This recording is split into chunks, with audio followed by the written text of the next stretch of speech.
동안 사역 전환을 하고 1년 차에 주일을 하나님이 어떻게 보낼까요? 했을 때 하나님께서 시골 교회를, 어려운 교회들, 코로나로 인해서 힘든 교회들을 돌보고 섬기라 해서 1년을 39개 교회를 섬겼습니다. 그리고 2년 차가 되면서 주일을 어떻게 해야 됩니까? 했을 때는 계속 그 일을 하지 말고 복음을 주어라. 그래서 복음학교를 2년 차에 한 개 교회에 4주 주일 낮 주일 오후 해서 11개 교회를 지난해 섬겼습니다. 6월 달에는 제가 미국 가는 일이 있어서 못 섬기고 11개 교회를 금년을 앞을 두고 하나님 금년에는 주일을 어떻게 보내야 됩니까? 했을 때 하나님이 하나하나 준비를 하셨어요. 지금까지 지내오면서 사역자 주일 사역자 예배를 하거라 하시는 말씀을 하셨어요. 그리고 그 사역자 예배의 중심은 은퇴하신 분들이 남은 여생 30년을 행복하게 살도록 예배 사역을 하거라 하신 마음을 주셨어요.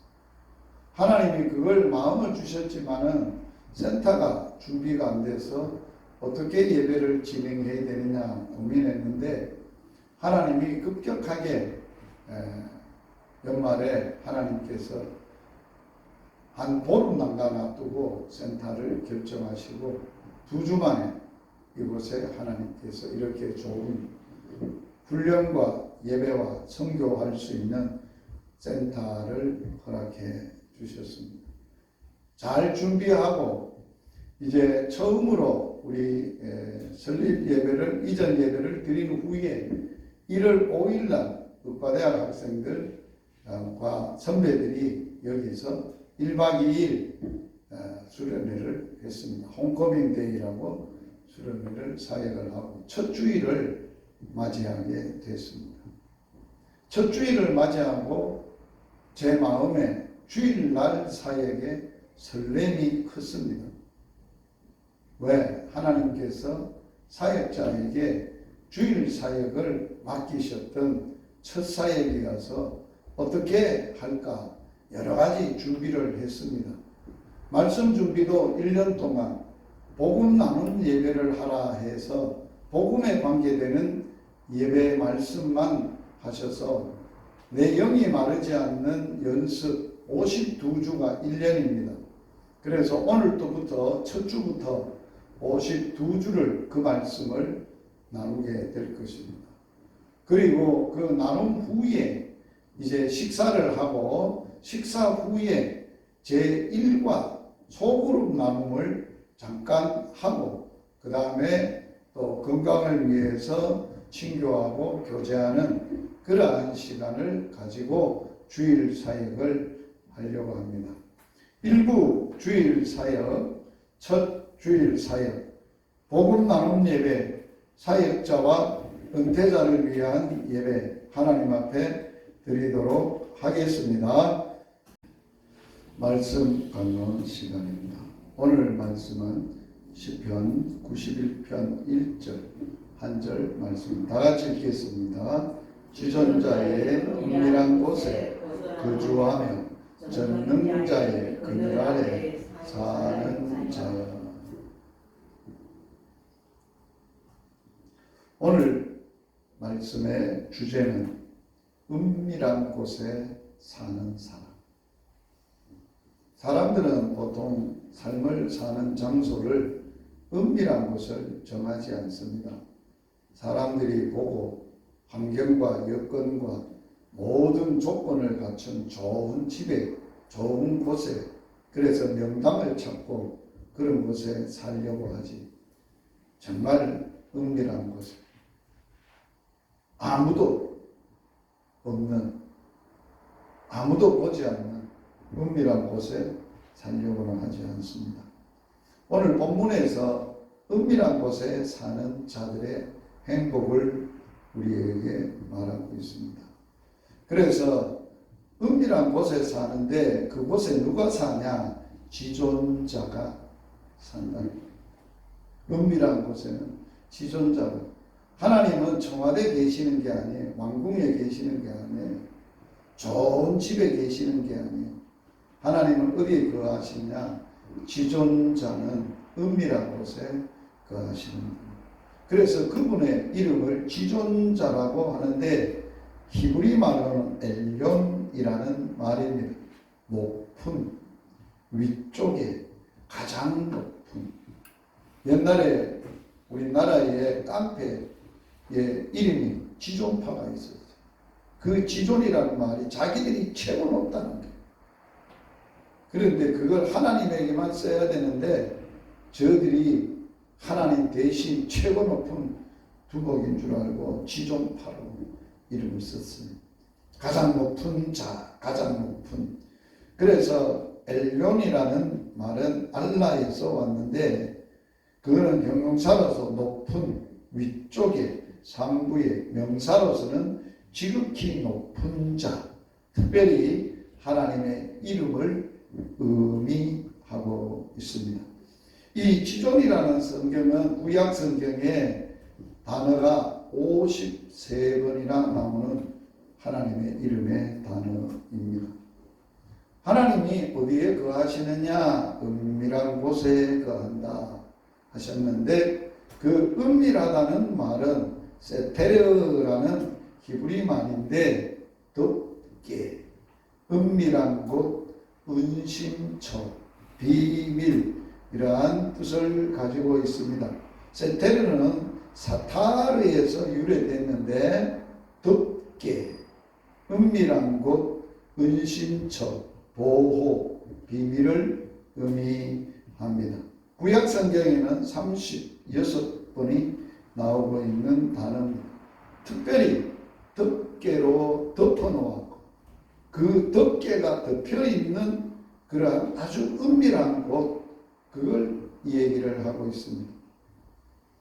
이 단어적인 의미의 은밀한 곳에 누가 거하신다고요? 하나님. 그래서 성경에 보면 하나님이 은밀한 곳에 계셨는데 덮개가 덮여 있고 아무도 함부로 들어갈 수 없는 은밀한 곳에 거하셨어요. 그것이 구약 성경에서는 어디냐? 이스라엘 백성들을 애굽에서 출애굽하신 하나님께서 애굽에 출애굽을 하셔서 그들에게 하나님의 있을 곳을 준비하라고 하셨어요. 그게 성막, 회막이에요. 하나님의 임재가 있는데 그것도 하나님이 정해준 규격대로 규모대로 만들었습니다. 그래서 그 가운데에 하나님이 가장 은밀한 곳 어디에 거하시느냐? 요 지성소라는 요 덮개 아래 지성소에 거하시거든요. 지성소를 보여드리겠습니다. 지성소가 바로 이곳입니다. 덮개가 있고 양쪽에 둘 그룹이 있고 그 위에 임재하시는 거예요. 하나님의 임재, 은신처, 시온소, 하나님의 임재하시는 곳 덮개 위에 그룹들 사이에 임재하십니다. 이러한 은밀한 곳이기 때문에 거룩하신 분이 임재하고 있는 곳이기 때문에 아무나 성막에 들어가서 섬기는 제사장도 들어가지 못해요. 누구만 들어갔냐? 딱 대제사장. 그것도 언제 들어가 있느냐? 함부로 못 들어가. 1년에 딱 한 번 대속죄일에 피를 가지고 백성들의 대속의 제사를 위해서 지성소에 딱 한 번 들어가요. 여기 들어가면 누구나도 들어갈 수 없기 때문에 제사장이 들어가서 예배할 동안에 무슨 일이 생기면 사고가 생기면 큰일 나니까 줄을 옷에 달아가지고 줄을 매놔요. 왜? 혹시 사고가 나면 아무나 들어가면 죽어요. 하나님의 임재가 있는 곳이라서. 그래서 줄로 잡아 끌어내기로 그렇게 1년에 딱 한 번 하기에 은밀한 곳이에요. 그 하나님이 은밀한 곳에서 광야에서 하나님이 사시면서 그 백성들과 함께 사셨어요. 함께 사시면서 어디에 사셨느냐? 이스라엘 백성들이 광야에 살 때 아무렇게나 막 지 살고 싶은 대로 사는 게 아니에요. 하나님이 군대로서 하나님이 정해준 진영이 있어요. 요쪽에 북쪽 이쪽에 세 지파 단, 아셀, 납달리, 요쪽에 입구 쪽에 유다, 이사갈, 스불론, 남쪽에 갓, 시몬, 루벤, 그 다음에 이쪽에 남쪽에 베냐민, 므낫세, 에브라임, 이렇게 하고 중간에 성막 하나님이 계시고 양쪽 네 곳에 레위인들, 성막을 섬기는 레위인들이 있었어요. 이게 이 도표가 뭘 말할까요? 하나님은 항상 하나님의 백성들의 중심에 그들 가운데 가장 중요한 부분에 임재하신다 하는 것을 우리에게 말하고 있습니다. 성막에서 1차 이제 성막 시대가 끝나고 뭐가 시대가 오느냐? 솔로몬 성전 시대가 옵니다. 솔로몬 성전이 파괴되었습니다. 왜 파괴됐을까요? 하나님을 만나 하나님하고 섬겨야 될 사람들이 하나님을 온전히 안 섬기고 우상을 섬겨서 파괴됩니다. 하나님은 너희들이 나를 안 섬기면 돌 위에 돌 하나도 없게 파괴하겠다. 성전이 중요한 게 아니에요. 성전 안에 거하시는 하나님이 중요하고 하나님의 말씀이 중요합니다. 오늘날에도 예배당이 우상이 되면 안 돼요. 거기에 가면은 모든 것을 속죄받을 수 있고 축복이 흘러간다고 생각하면 안 돼요. 하나님이 임재, 하나님이 계십니다. 그래서 다시 그들을 바벨론 포로로 하나님이 보내시고 돌아와서 수룹바벨을 중심으로 제2 번째 성전을 건축을 하죠. 이것도 또한 파괴돼요. 그리고 말라기 시대가 오고 이제 구약 시대가 접어지고 중간기 흑암의 시대에 돌입을 하고 그 다음에 새롭게 하나님이 복음이 열려져서 예수님이 오시고 났을 때 지어졌던 성전 헤롯 성전 46년 동안 지은 웅장한 성전. 중요한 게 뭡니까? 하나님의 임재인데 하나님이 만나고 예배하는 곳에서 저들이 뭘 했어요? 돈 바꾸고 비둘기 팔고 장사의 소굴을 만들고 음란의 소굴을 만들고 불법의 소굴을 만들었다. 그래서 예수님이 뭐라 했어요? 이 성전을 헐라. 내가 3일 만에 일으키게. 그 사람들은 이해를 못했어요. 왜? 사고가 성전 중심이었어요. 보이는 사고로 웅장한 성전, 저기에 하나님이 계시지. 천만에. 하나님은 그런 곳에 계시기를 원치 않으셨어요. 말씀 가운데 저들의 심령 가운데 저들 안에 거하고 싶으셨어요. 그래서 예수님이 이 성전 헐어라. 내가 모든 것 구속 구원을 하고 3일 만에 다시 일으키리라 하신 성전은 무슨 성전이에요? 예수님 자신을 가리키는 예수님이 성전된 것을 말씀하시는 거예요. 말씀이 육신이 되어 우리 가운데 거하시고 은혜와 진리가 충만하신 분이고 생명의 샘으로 인도하시는 선한 목자 예수 그리스도이십니다. 그를 가리켜서 고린도전서 사도 바울은 어떻게 해석을 했느냐? 이렇게 해석을 했습니다. 같이 한번 읽어봅니다.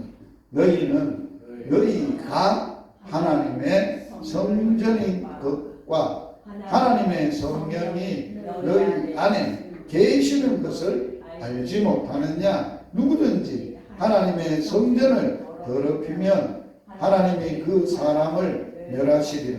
하나님의 성전은 거룩하니 너희도 그러하니라. 왜 우리가 성전인가? 바울은 왜 우리를 성전이라고 말했을까요? 우리 속에 하나님의 거룩하신 성령이 거하시기 때문에 우리 몸은 하나님의 거룩하신 성령이 거하시고 하나님이 거하시는 전이 된다라고 말하는 거예요. 성전을 더럽힌다는 말은 뭘까요? 우리 속에 계시는 하나님의 거역하고 온갖 세상적인 것으로 자기 중심적인 것으로 욕망적인 것으로 더럽히는 거예요. 그러면 하나님이 멸하시겠다라고 하셨어요. 그리고 그 은밀한 곳, 결론이 은밀한 곳이 어디라고요? 하나님의 임재하는 곳이라고. 구약시대 때는 성막, 성전으로 예수님을 통해서 성령을 보내주심으로 우리는 어디 안에 거하는 거예요?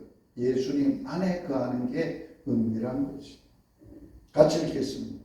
그날에는 내가 아버지 안에, 너희가 내 안에, 내가 너희 안에 있는 것을 알리라.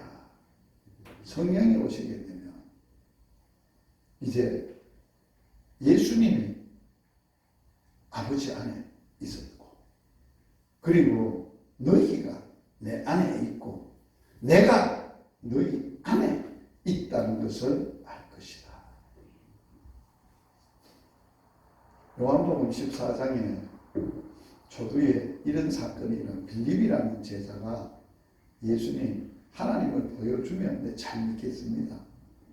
그 질문을 했어요. 그 질문을 받았던 예수님이 빌립에게, 야 이놈아, 내가 너와 이렇게 오랫동안 있었는데 나를 보았으면 하나님을 본 건데 어찌 보여달라고 하느냐. 네가 정녕 보여달라고 하니 내가 아버지 안에 있고 아버지가 내 안에 있고 그걸 너희가 믿어라. 내가 하는 말이, 내가 하는 일이 내가 하는 게 아니라 내 안에 계시는 아버지가 하시는 것이다. 그거 못 믿겠거든. 내가 하는 일을 보고 내가 하나님임을 믿어라. 예수님 하신 일이 뭐예요? 죽은 자도 살렸어요. 물리로도 걸었어요. 풍랑과 바다도 잠잠케 했어요. 오병이어의 기적을 했어요. 문둥병도 고쳤어요. 안전뱅이도 걷게 했어요. 왜? 누가 그게 가능하냐? 하나님이 있기 때문에 가능한 거예요. 그래서 하나님을 하는데 이제 예수님이 결론적으로 내가 아버지 안에 있다. 그날이 언제? 우리가 아는 날이 언제? 성령이 오서야. 교회만 다닌다고 예수님이 내 안에 계신다는 걸 아는 거 아니에요. 지식적으로 이론적으로는 알 수 있어요. 성경을 백독해도 아는 게 아니에요. 그런 지식적으로 아는 하나님이지 내가 내 안에 거하시고 내가 그분과 함께 산다 하는 것을 믿고 신뢰하고 인격적으로 사는 그러한 신앙은 아니라는 거예요. 그날에 안다. 그날 성령이 오시는 그날 내가 아버지 안에 있었댔고 아버지가 내 안에 있고 너희가 내 안에 있고 내가 너희 안에 있는 것을 알리라. 요한복음 15장 7절 중요한 구절입니다. 같이 읽겠습니다. 너희가 내 안에 거하고 하는 말은 살고 내 말이 너희 안에 거하면 무엇이든지 원하는 대로 구하라. 그리하면 이루리라. 기도하면 다 이루어진다. 맞아요. 그런데 기도하면 다 이루어지느냐? 아니에요. 우리가 경험하잖아요. 기도한 대로 다 이루어진다 해서 기도했더니만 안 이루어지는 것도 수없이 많더라. 왜 그럴까요? 성경이 가르쳐주는 대로 말씀대로 기도를 안 해요. 예수님은 무엇이든지 원하는 대로 다 이룸을 받으려면 기도를 하려면 조건이 있어요. 주님 안에 있어야 된다. 나를 떠나서는 너희가 아무것도 할 수 없다. 내 안에 있어야 된다. 두 번째, 예수님의 말씀 안에 살아야 된다. 너희가 내 안에 살고 내 안에 살면서 내 말이 너희 안에 살면 내 말에 살면, 내 안에, 너 안에, 말씀 안에 거하면이란 말은 말씀으로 살면, 그런 사람은 무엇든지 원하는 대로 구하는데 정욕적으로 구할 수가 없어요. 왜? 내 안에, 내가 주님 안에 있고 주님의 말씀이 있고 말씀의 뜻이 있고 깨달음이 있고 주님을 알기 때문에 인간적인 자기 욕망대로 막 구하고 싶은 거 막 구한다고 다 되는 게 아니라는 거예요. 아버지의 뜻대로 구하는 거예요. 말씀을 붙들고 말씀대로 기도하는 거예요. 그러면 100% 다 이루어져요. 저는 말씀 붙들고 기도해서 응답 못 받으면 하나도 없어요. 말씀 붙들고 말씀을 믿었고 말씀을 받았고 말씀대로 붙들고 기도하는 거예요.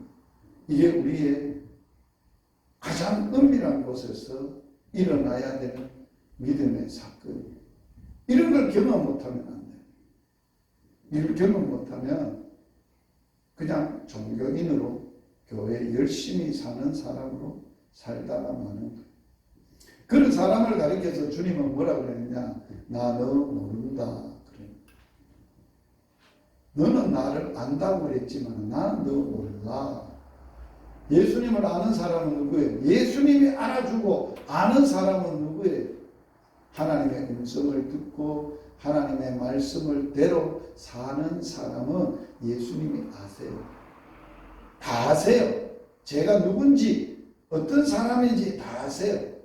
이론적으로 지식적으로는 정보적으로는 다 모든 사람을 다 알지만 인격적으로 진짜 너는 내가 너 알아. 왜? 같이 살아야 아는 거지. 살지도 않는데 어떻게 알아? 연애편지 천년만년 써보세요. 그 사람 잘 안다고 할 수 있는가? 안 돼요. 결혼해서 살만 떼고 살아봐야 하는 거야. 거주한다. 거주한다는 말은 야사부라는 단어에 앉다, 머물다, 살다, 거주하다 그런 뜻이 있습니다. 야사부 동사는 기본 어근이며 앉다, 누르다, 머물다, 살다, 거주하다는 의미인데 구약 성경에 1080회가 나오는 단어예요. 어디에 머무느냐? 은밀한 곳에 살고 전능자의 그늘 아래 머물러야 돼. 살아야 돼. 자, 전능자는 하나님의 말씀 샤다이라는 말인데 이 샤다이는 전능자라는 뜻이에요. 하나님의 칭호예요. 이것은 하나님의 칭호로서 구약 성경에 48번 나오는 단어예요. 전능자의 어디 아래 산다고? 그늘 아래. 그늘 아래. 그늘이란 말은 첼, 그림자, 그늘이라는 뜻이에요. 그림자, 그늘에서 의미하는 건데 이 단어는 구약 성경에 49번 나오는 단어입니다. 그런데 이스라엘 백성들이 광야에서 어떻게 살았어요? 어느 아래 살았어요? 자, 낮에는 날씨가 더우니까 그늘이 있어야 되니까 구름 기둥 안에. 광야니까. 광야에는 밤에는 억수로 추워요. 바다에서 불어오는 이러한 찬 기운으로 기온이 확 떨어져요. 그 불기둥 뜨뜻하게 하는 그 그늘 아래 이스라엘 백성들이 얼마예요? 200만 정도 되는데 200만 정도가 광야에서 진을 치고 머물고 있으면 그 큰 지역을 큰 하늘에서 뜬 구름 기둥이 탁 서 있어서 그 그늘 아래 불기둥이 밤에는 있어서 그 뜨거운 기운 아래 사는 여러분, 우리는 어디 안에 살아야 가장 안전하고 행복하고 편할까요? 우리가 사는 세상은 광야예요. 어디에도 안전한 곳이 없어요. 우리가 보호받을 길이 없어요. 그럼에도 불구하고 오늘 성경에서는 전능자의 그늘 아래 살아야 행복하다. 왜 그럴까요? 왜 전능자의 그늘 아래 살아야 행복할까요? 여러분 보세요. 이스라엘 백성들이 광야에 살면서 어떤 일이 있었는지 압니까? 불뱀을 하도 마실 게 없고 척박하니까 모세를 원망하고 하나님을 원망했어요. 그래서 모세가 광야에서 뱀을 만들었어요. 하나님이 불뱀을 보내가지고 원망하는 이스라엘 백성들을 다 물어 죽여버렸어요. 다 물어 죽여버렸는데 어떻게 됐다고요? 어떻게 되겠어요? 뱀에 물리자가 막 죽어가는데, 그래서 죽어가면서 이스라엘 백성들이 모세 보고 하나님께 기도해서 해결책을 좀 내달라고 모세가 하나님께 기도했어요. 노뱀을 만들어 짱대 위에 달아라. 그걸 쳐다보면 살리라. 쳐다보면 다 살았어요. 그래서 이 말을 예수님이 말씀하셨어요. 너가 어느 그늘 아래 살아야 너가 생명을 얻고 영생을 얻는지 알아? 광야 같은 세상에서 불평하고 원망하고 살며 사탄에게 물려서 망하고 죽을 수밖에 없어. 사는 길이 뭐야? 어디 아래 가서 해야 돼? 모세가 만든 짱대 아래. 뭐를 쳐다봐야 돼? 노뱀을 쳐다봐야 돼. 이와 같이 예수님이 인자도 들려야 하니, 나무 위에 십자가 위에 예수님이 달렸는데 십자가의 그늘 안에, 그 아래에 들어가서 그 밑에 살면서 날마다 누구만 십자가에 달리신 예수님만 바라보는 게 믿는 거예요. 바라보기만 하는 거예요. 그분만 내 소망이고 그분이 아니면 안 된다고 그분만 쳐다보는 거예요. 주바라기가 되는 건 믿는 자는 영생을 망하지 않고 얻는 거예요.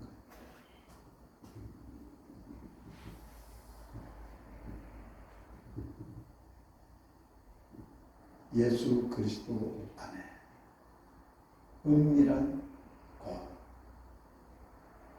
예수 그리스도 안에 우리는 살아야 돼. 그분은 지존자예요. 그분은 전능자예요. 그분은 우리를 구원하신 분이에요. 우리를 사랑하셔서 몸을 찢어서 우리를 위해서 생명을 주신 분이세요. 그분의 그늘이, 그분의 은밀한 곳이 어디예요? 그분 마음속, 그분 안에, 그분의 생각, 그분의 품, 그분의 뜻, 말씀 안에 그렇게 거해야 산다. 사는 자여 그랬는데 룸이라는 단어인데 투숙하다, 묵다, 밤을 지내다, 불평하다 그런 뜻들이 투숙하다, 묵다, 밤을 지내다, 사는 걸 말하는 거죠.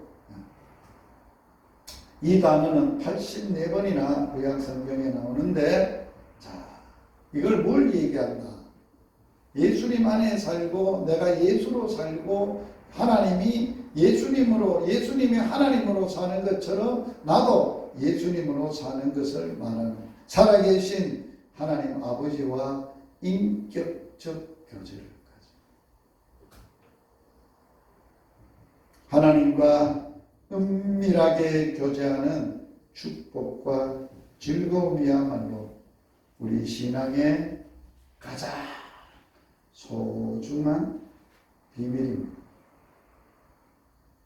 우리 신앙에 비밀이 있다면 그분과 은밀하게 만나서 그분과 사는 이야기, 그분과 살았던, 나누었던 대화, 그분의 생각, 그분의 마음, 그분의 음성, 그것이 가장 소중한 비밀이에요. 그 기쁨이 얼마나 클지 상상이나 해봤겠어요. 우리가 신앙생활 열심히 한다고 해답이 있는 게 아니에요.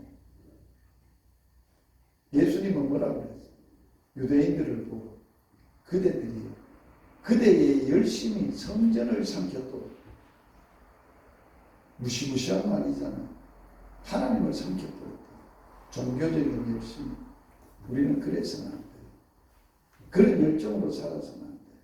하나님 없이 종교적인 열심으로 성전을 섬기고 그러한 일이 있어서 진짜 그분 때문에 그분과 지내고 그분과 이야기하는 행복이 얼마나 크고 놀라운지. 조용한 골방에 들어가 문을 닫고 편안한 자세로 웅크리는 당신 앞에 하나님의 살아있는 말씀이 펼쳐지면서 음성이 들려온다. 우리 장로님이 보니까 골방을 만들으십니다 하고 내한테 골방을 보여. 연락이 왔는데 보니까 그 화장실 안에, 욕조 안에 골방을 만들었어. 거기에 탁 장로님 앉으면 어디 포근한 곰이 한 마리 앉으면 좋은 장소에. 정말 우리가 그렇게 하나님을 사모하고 사랑하고 은밀한 곳에 들어가서 그분과 잠깐이라도 대화, 그분의 마음을 읽어보고 그분의 말씀을 들어보고 그분과 함께 머물러 있는 그 행복 얼마나 클까? 얼마나 놀라울까? 예수님이 당신 편에 서시고 성령님은 당신의 마음을 부드럽게 씻어 주실 때. 이게 오늘 그 일과에 있는 말씀입니다. 예수님의 입에서 나오는 은혜의 말씀을 묵상한 자, 당신의 사랑이 눈을 뜬다. 사랑의 눈을 뜬다. 당신의 영은 불꽃이 일어나고 생각은 새로워질 것이다. 당신이 그분께 말을 건네면 그분은 다정한 친구를 대하듯 친근한 언어로 왔니? 아들 왔어? 그래 이쁘다. 너무 좋다. 나하고 뭘 얘기하려고? 아빠 이래요. 이런 일이 있는데 어째요? 그래? 내 마음은 이래. 말씀하신다. 이보다 더 좋은 게 있을까? 먹어서 일해서 성취해서 얻는 기쁨이 아니에요. 그분과 인격적인 교제소, 그분으로 인한 희열과 기쁨은 이때는 다이돌핀이 아니라 참으로 귀한 놀라운 효소가 생겨서 어떤 질병도 어떤 악한 것도 다 녹여버릴 수 있는 일이 일어난다는 것. 우리가 믿음 생활을 하면서도 하나님과 인격적인 교제가 이루어지지 못하게 되면 어떤 모습으로 사냐? 죽을 맛으로 사는. 교회에서는 직분은 받았지, 교회에서 처리해야 될 일은 많지, 능력은 없지, 방법은 보이지 않지, 하닥하닥 하는 것. 은밀한 곳이 승리의 핵심이라는 점을 확신하면서도 이곳을 일상의 한 부분으로 유지하지 못해 힘들어하는 수많은 성도들의 고통이 있다는 것입니다. 그리스도인이 누릴 수 있는 최상의 삶을 누리지 못하면서도 변하기에는 너무 무력하다고 느끼는 그 기분이 어떤지 잘 아실 겁니다.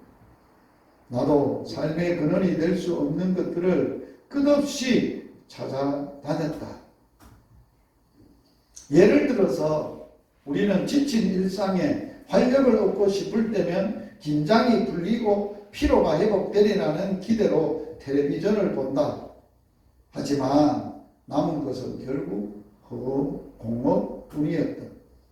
또 새 힘을 기대하면서 목사님의 훌륭한 설교의 말씀을 드리러 예배에 참석도 한다. 이 또한 결국 공허만 남는다는 사실을 거듭 발견한다. 물론 그런 설교와 가르침은 덕을 세워주기는 한다. 그러나 우리가 직접 예수님의 발 앞에 앉아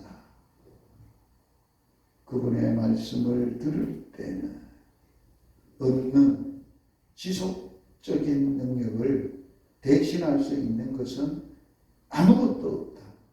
우리는 이 사실을 마음속 깊이 절감하고 살아야 한다. 지존자의 은밀한 곳에 머물면 하나님의 나라에 참된 열매를 맺는 비밀을 발견하게 될 것이고, 열매 맺는 능력은 전능자의 그늘 아래서 시작된다.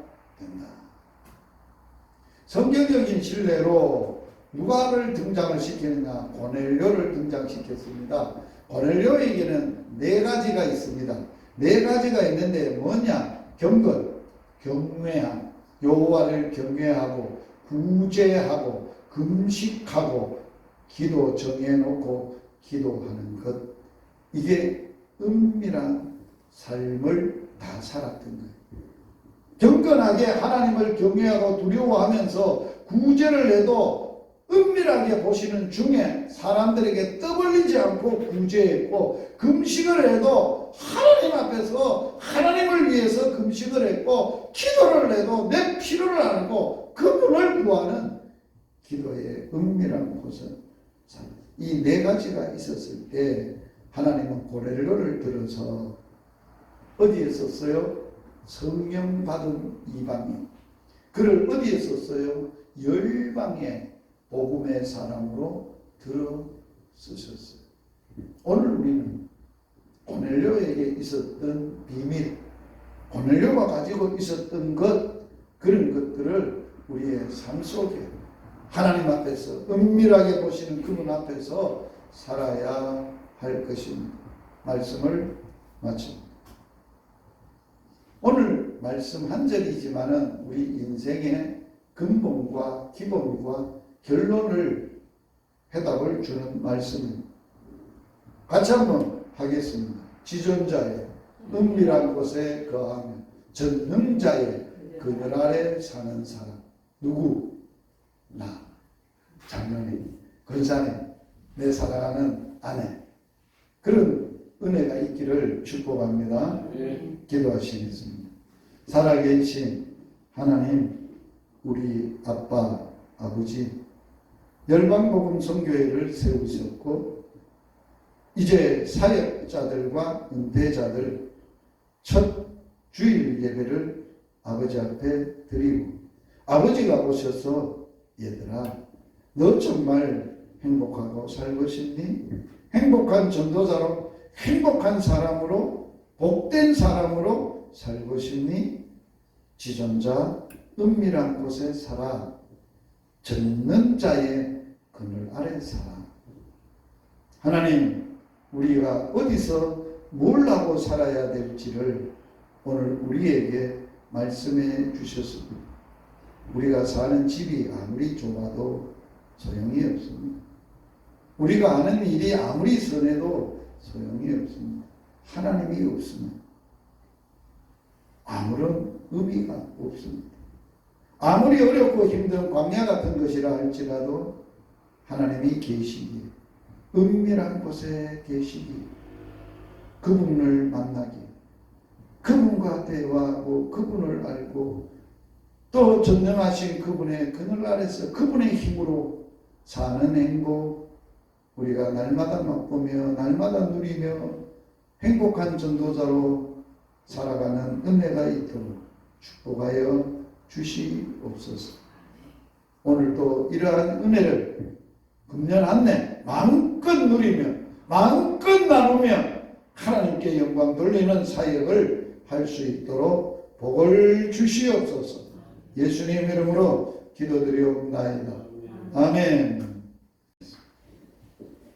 주 예수 그리스도의 은혜와 하나님의 사랑과 성령의 교통하심이 오늘 복음 나눔 예배에 함께한 모든 분들을 위해 영원토록 함께 있을지어다. 아멘.